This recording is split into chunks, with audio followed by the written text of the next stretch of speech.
Welcome back to Motivate with K.A.T. If you are here for the first time, my name is Kathy Belletti, and today we're talking about leadership skills versus attributes.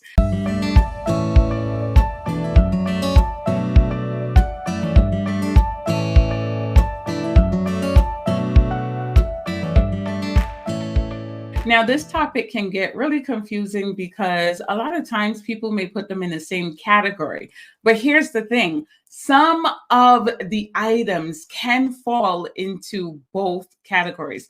So, just to summarize it so that it's easier for you to understand, when it comes to attributes, those are characteristics. That's someone's characteristics. You know how people say, well, you can't teach someone to have a personality, you have to be born with that? It's kind of like that. That's who you are deep within. When it comes to skills, it's more like an ability.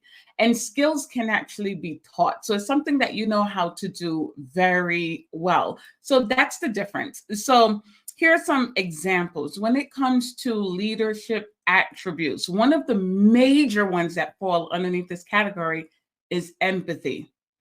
Everyone cannot fake empathy because let's get real, it does not come off authentic at all. If you have someone on your team who's struggling with something and you know that uncomfortable hand on the shoulder, so how are you? Are you okay? Look, me, I am not the most affectionate person either, right? So sometimes if people are trying to show empathy and that's not who they are, it can come off like really awkward, like, okay, you don't even sound right asking me that question. Just be who you are, right?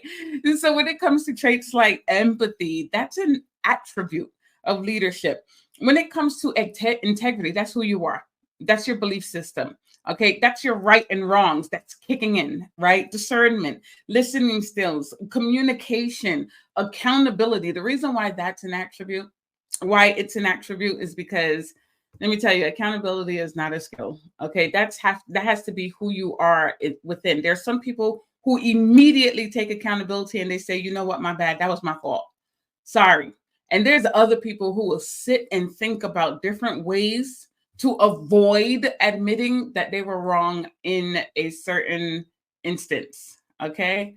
So when it comes to integrity, accountability, even innovation, innovation is actually one of those terms that fall on both sides because you may have some people who are naturally innovative.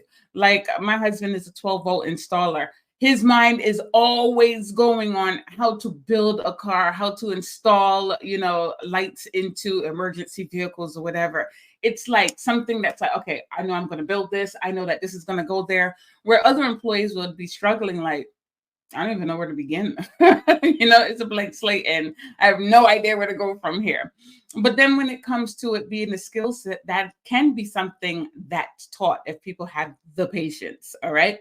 Now, when we talk about skills, remember I told you skills is more like an ability, right? So it could be employee motivation. That's not something easy to do, but you can read up on different ways that you can motivate your employees.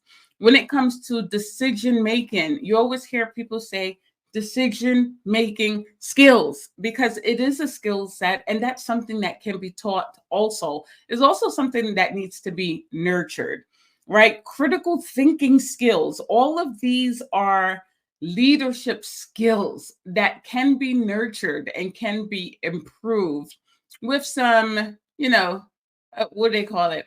Personal development, right? But there's a difference between attributes and skills, but the best leaders possess a bit of both because you're going to need it, especially when it comes to the different type of teams that you're leading. Empathy is one of the biggest things that a lot of leaders unfortunately are lacking because old school leadership is leave your drama at the door.